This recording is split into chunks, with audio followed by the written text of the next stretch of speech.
Welcome back students. आज हम बात करेंगे सोर्स डॉक्यूमेंट्स ऑफ अकाउंटेंसी के बारे में। थोड़ा सा मैं आपको इंट्रोडक्शन दे दूँ सोर्स डॉक्यूमेंट के बारे में। Various transactions are made in a business every day such as purchase and sale of goods and services, receipt और payment of cash and so on. Business में डेली बेसिस पे कई तरह की ट्रांजेक्शन्स होती हैं, जैसे कि आपने परचेज किया, सेल्स किया गुड्स का, सर्विसेज की परचेज एंड सेल्स की, कैश रिसीव्ड हुआ आपको डेटर से, या आपने क्रेडिटर्स को पेमेंट की। तो इस तरह की जो ट्रांजेक्शन है वो डेली बेसिस पे जो है बिजनेस में होती हैं। Each business transaction should be supported by the documentary evidence such as cash memo, cash receipt, invoice और bill, debit and credit note, pay in slip, check etcetera. तो हर एक बिजनेस ट्रांजेक्शन जो है किसी न किसी डॉक्यूमेंट्री एविडेंस के through support करनी चाहिए। वो कैश मेमो हो सकता है, कैश रिसीट हो सकती है, इनवाइस या बिल हो सकता है, डेबिट या क्रेडिट नोट हो सकता है, पे इन स्लिप हो सकती है, चेक हो सकता है। तो ये सभी जो है डॉक्यूमेंट्री एविडेंस होते हैं और इस डॉक्यूमेंट्री एविडेंसेस को ही हम सोर्स डॉक्यूमेंट्स कहते हैं, क्योंकि ये डॉक्यूमेंट्स बिजनेस ट्रांजेक्शन को सपोर्ट करते हैं, इसलिए कभी कभी हम इन्हें सपोर्टिंग डॉक्यूमेंट्स भी कहते हैं। अब इन डॉक्यूमेंट्स में होता क्या है? इन डॉक्यूमेंट्स में होता है डेट, जिस डेट पे ट्रांजेक्शन हुई है, अमाउंट, जितने अमाउंट की आपके पास ट्रांजेक्शन हुई है, पार्टी इन्वॉल्व, कौन कौन पार्टी इन्वॉल्व है, एक पार्टी है, दो पार्टी हैं, तीन पार्टी हैं, सारी मेंशन होंगी इसमें। नेचर ऑफ ट्रांजेक्शन क्या है, आपने कैश में ट्रांजेक्शन की है या फिर चेक बेसिस पे की है। तो ये सारी डिटेल्स जो होती है इस डॉक्यूमेंट्स में आपको मिल जाएगी। These documents are the first record of the business transaction. ये जो डॉक्यूमेंट्स होते हैं ये बिजनेस ट्रांजेक्शन का पहला रिकॉर्ड होते हैं, और जो बिजनेस ट्रांजेक्शन्स होती हैं वो सोर्स डॉक्यूमेंट पे ही बेस्ड होती हैं। इनका जो आधार है बिजनेस ट्रांजेक्शन का वो सोर्स डॉक्यूमेंट है। अगर सोर्स डॉक्यूमेंट्स नहीं है तो बिजनेस ट्रांजेक्शन का कोई मीनिंग नहीं है, वो फेक समझी जाती हैं। These documents are the written and authenticate evidence of the correctness of the recorded transaction. जो भी ट्रांजेक्शन आपने बुक्स ऑफ अकाउंट्स में रिकॉर्ड करी हैं उनकी करेक्टनेस का जो एविडेंस है वो क्या है? Source documents. आगे हम बात करते हैं नीड ऑफ सोर्स डॉक्यूमेंट्स की। सोर्स डॉक्यूमेंट की नीड क्या है? आपने जर्नल बनाया, लेजर बनाया, प्रॉफिट एंड लॉस बनाया, बैलेंस शीट बनाया, आपके फाइनल अकाउंट्स कंप्लीट हो गए।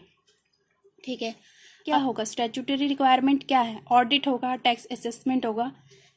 ऑडिटर्स आएंगे, वो आपके अकाउंट्स चेक करेंगे, और जो अकाउंट्स की चेकिंग होती है वो किस बेस पे होती है? डॉक्यूमेंट्री एविडेंस के लिए।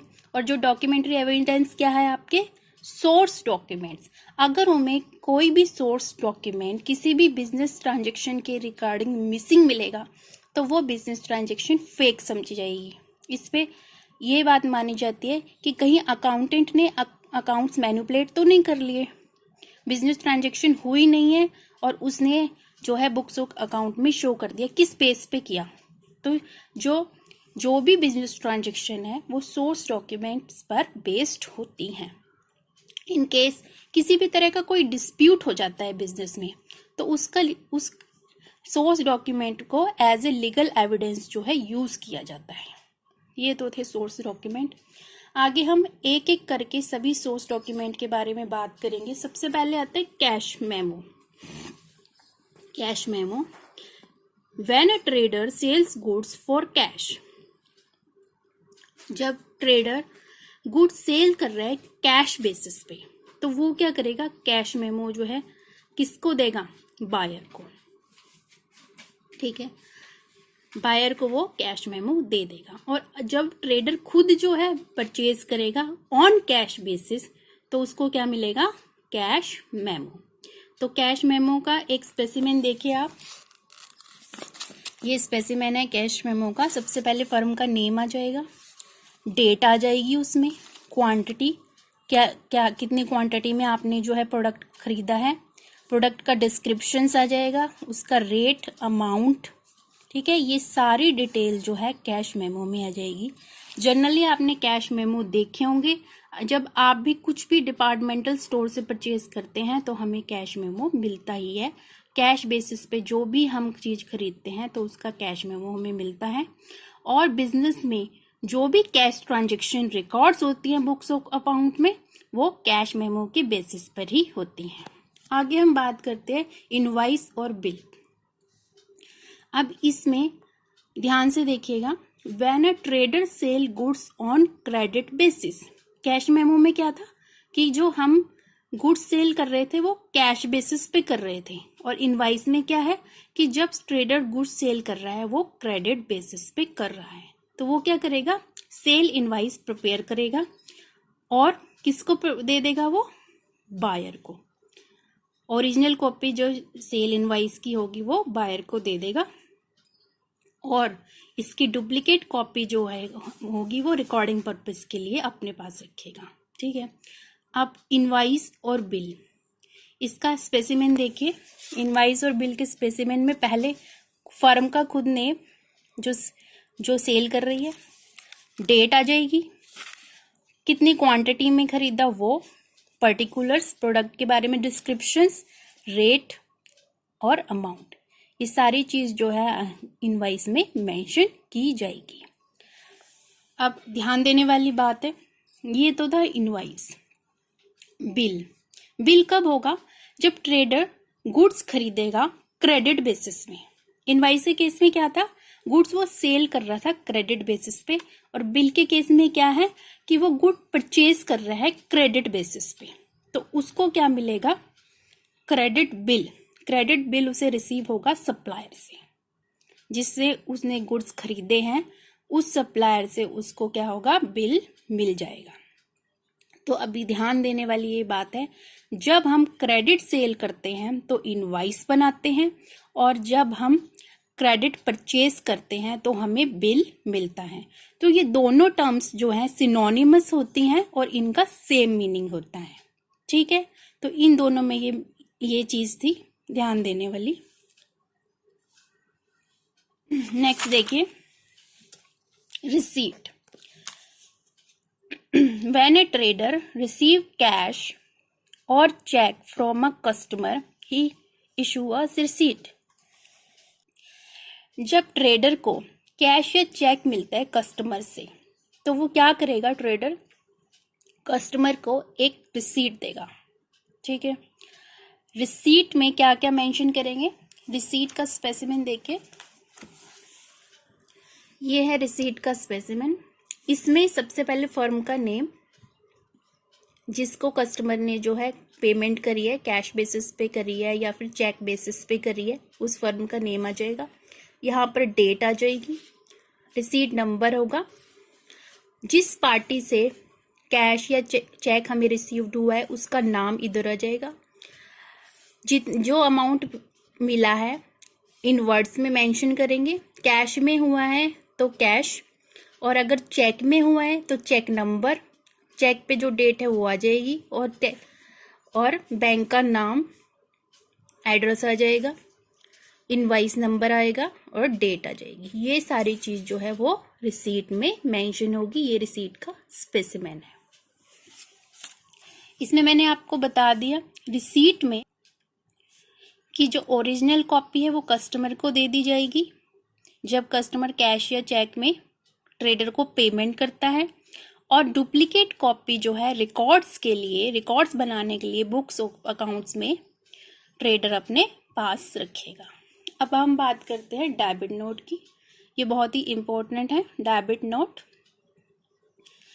When a trader return goods to a supplier, अगर कोई ट्रेडर गुड्स जो है वापस कर देता है सप्लायर को, तो वो क्या करता है, एक डेबिट नोट बनाता है, और उस डेबिट नोट की ओरिजिनल कॉपी सप्लायर को भेज देता है, किसके साथ में, विद द रिटर्न गुड। जो गुड उसको वापस करनी है उसके साथ डेबिट नोट की ओरिजिनल कॉपी जो है सप्लायर को भेज देता है, और डुप्लीकेट कॉपी जो है वो अपने पास रखता है रिकॉर्डिंग पर्पस के लिए।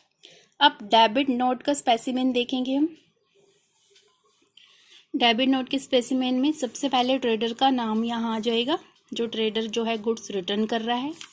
रिसीट नंबर नंबर आ जाएगा, डेट आ जाएगी, जिसको रिटर्न कर रहे हैं यहाँ पे सप्लायर का नेम और एड्रेस आ जाएगा, प्रॉपर डेट, यहाँ पर्टिकुलर पर अमाउंट आ जाएगा। 24 FM radio set purchased under your invoice number 395 dated 2 July 2019 now return as the set are not in working condition. इसका रेट आ गया ये। उसके बाद पैकिंग एक्सपेंसेस जो है हमने ऐड कर दिया। तो डेबिट नोट कब बनता है? जब ट्रेडर को गुड्स मिले सप्लायर से, बट या तो उसे डैमेज गुड्स मिले हैं या फिर जो गुड्स जो है वो वर्किंग कंडीशन में नहीं है। और इस केस में जो 24 FM रेडियो सेट आए थे वो वर्किंग कंडीशन में नहीं थे, इसलिए ट्रेडर ने 24 FM रेडियो सेट जो है सप्लायर को रिटर्न कर दिए, जो कि 1500 के हैं। उसमें पैकिंग चार्जेस ऐड करें, टोटल अमाउंट ये है। तो इसकी ओरिजिनल कॉपी किसको जाएगी? सप्लायर को विद द रिटर्न गुड्स। और जो डेबिट नोट होता है एक डॉक्यूमेंट है जो कि इंडिकेट करता है कि supplier account is being debited. तो सप्लायर अकाउंट को जो है ट्रेडर ने अपने बुक्स ऑफ अकाउंट्स में डेबिट कर दिया है। ठीक है, ये तो था डेबिट नोट। आगे हम बात करते हैं क्रेडिट नोट की। Credit note, when customer return the goods to the supplier. अगर कस्टमर गुड्स जो है रिटर्न कर देता है सप्लायर को, तो सप्लायर क्या करेगा? क्रेडिट नोट जो है प्रिपेयर करता है और किसको दे देगा? वो क्रेडिट नोट दे देगा कस्टमर को। और क्रेडिट नोट में वो इंडिकेट कर देता है कि customer account has been credited. उन्होंने कस्टमर अकाउंट को अपनी बुक्स ऑफ अकाउंट्स में क्रेडिट कर देगा। तो ओरिजिनल कॉपी जाएगी कस्टमर के पास और डुप्लीकेट कॉपी जो है सप्लायर अपने पास रखता है रिकॉर्ड पर्पस के लिए। अब इसका स्पेसिमेन देखिए क्रेडिट नोट का। क्रेडिट नोट के स्पेसिमेन में सबसे पहले जो है सप्लायर का नेम आ जाएगा, ऊपर फर्म का नंबर, डेट आएगी। ठीक है, फिर उसके बाद जो है कस्टमर का नेम, एड्रेस, जो भी उसका चालान नंबर है मेंशन कर देंगे, डेट आ जाएगा इसमें, और amount in figures and words both. तो ये था हमारा क्रेडिट नोट। कब दिया जाता है? जब कस्टमर जो है गुड्स रिटर्न कर देता है सप्लायर को, तो सप्लायर जो है कस्टमर को क्रेडिट नोट भेज देता है। उसके बाद नेक्स्ट हम बात करते हैं पे इन स्लिप। पे इन स्लिप एक फॉर्म होता है जो कि बैंक से अवेलेबल होता है। किस लिए यूज होता है? मनी डिपॉजिट करने के लिए। किसमें? बैंक में। जब भी आपको बैंक में मनी डिपॉजिट करनी होती है तो हमें पे इन स्लिप फॉर्म की जरूरत पड़ती है। तो पे इन स्लिप फॉर्म जो है उसका स्पेसिमेन देखिए। ये एक्सिस बैंक का पे इन स्लिप है। तो सबसे पहले ऊपर क्या है? Account number. यहाँ पे आपका जो है अकाउंट नंबर आ जाएगा 10 डिजिट का। उसके बाद यहाँ आपका नेम आ जाएगा, डेट आ जाएगी। अगर आप कैश जमा करा रहे हैं तो आपके जो भी नोट है 100,000 के हैं, 500 के हैं, 100 के हैं, यहाँ पे आपको डिस्क्राइब करने पड़ेंगे कितने पीसेस हैं। और अगर चेक में कर रहे हैं तो चेक नंबर, उसकी डेट और किस बैंक का है ये आपको मेंशन करना पड़ेगा, चेक डिटेल देनी होगी। और जो अमाउंट्स हैं वो वर्ड्स में भी मेंशन करना है और फिगर्स में भी। यहाँ पर सिग्नेचर आ जाएंगे डिपॉजिटर के। और सेम डिटेल आपने काउंटर फॉल में जो है मेंशन कर देनी है। काउंटर फॉल जो होता है वो कैशियर साइन और ड्यूली स्टैम्प करके डिपॉजिटर को रिटर्न कर देता है। ये तो था स्पेसिमेन। उसके बाद cheque is a document in writing drawn upon the bank with which account is had. Cheque एक डॉक्यूमेंट होता है राइटिंग में, उसी बैंक में आपने ड्रॉन करना होता है जिस बैंक में आपका अकाउंट होता है। और चेक जो होता है इज पेएबल ऑन डिमांड पे पेएबल होता है। चेक फॉर्म की सप्लाई बैंक करता है। ठीक है, अब चेक का स्पेसिमेन देखिए। ये चेक का स्पेसिमेन दिया हुआ है, ये बैंक ऑफ इंडिया का चेक है। तो सबसे पहले यहाँ बैंक का नेम आ जाएगा, यहाँ आपको डेट मेंशन कर देनी है। पे के बाद यहाँ पर उस पार्टी का नाम लिखना है जिसको आपने पेमेंट करनी है। ऑन ऑर्डर रुपीज़, जितना भी अमाउंट आपने पेमेंट करना है इन वर्ड्स में यहाँ पे मेंशन करना है, इन फिगर्स में यहाँ।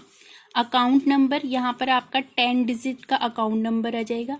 अकाउंट नंबर आजकल की चेकबुक में ऑलरेडी मेंशन्ड होता है और यहाँ पर आपको साइन कर देने हैं। चेक नंबर, यहाँ पे आपका चेक नंबर ऑलरेडी प्रिंटेड होता है चेक बुक में, ठीक है। चेक बुक में आपने सारी डिटेल फिलअप कर देनी है। चेक जो होता है वो डेटेड होना चाहिए, signed by the drawer. Cheque detail आपको काउंटर फॉल में भी सेम एंटर करनी है और इस काउंटर फॉल को अकाउंट होल्डर अपने पास ही रखता है और इसको यूज़ करता है for recording purpose. I hope आज का टॉपिक आपको अच्छे से समझ में आया होगा। अगर अभी भी आपकी कोई क्वेरी आप कमेंट बॉक्स में छोड़ सकते हैं, मैं उसका रिप्लाई कर दूंगी। और अगर आपको आज का लेक्चर पसंद आया है तो लाइक और शेयर ज़रूर करें और आप चैनल सब्सक्राइब करें और नोटिफिकेशन बेल को दबा दें। Thank you so much.